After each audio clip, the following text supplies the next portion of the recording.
8th புக்கில் இப்படி ஒரு பாக்ஸ் இருக்கும். அது இப்போ ஷார்ட்கட் வீடியோவில் பார்ப்போம். இப்போ பாருங்க, இப்போ இந்து திருமண சட்டம் எப்படின்னா 1955.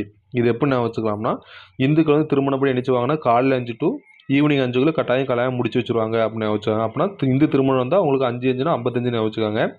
அடுத்து வந்து இந்து வாரிசு சட்டம் எப்படின்னா 1956. இது எப்படி நான் வச்சுக்கலாம்னா, திருமணம் முடிஞ்ச மறு வருஷமே அவங்களுக்கு வந்து வாரிசு கிடைக்கும். அப்படின்னா 1 ப்ளஸ் பண்ணால் அப்படின்னு வரும், 1956 வந்துடும்.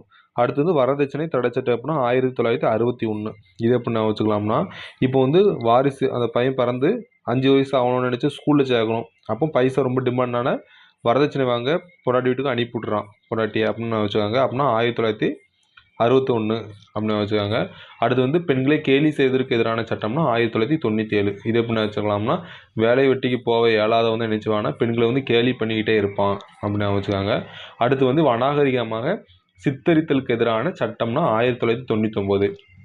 இது எப்படி நான் வச்சுக்கலாம்னா, இப்போ வந்து திருநங்கையில் வந்து என்ன செய்வாங்கன்னா 9/9ன்னு நம்ம ஒரு அநாகரிகமாக சித்தரிக்காங்கன்னு வச்சுக்காங்க. அப்படின்னா அவங்களுக்கு என்ன வந்து 9 ஞாபகம் வந்துடும். அப்படின்னா 1999 ஞாபகம் வச்சுக்காங்க. வீடியோ பிடிச்சிருந்தா லைக் பண்ணுங்கள், சப்ஸ்கிரைப் பண்ணுங்கள். மீதி வந்து அடுத்த வீடியோவில் பார்ப்போம். தேங்க்யூ.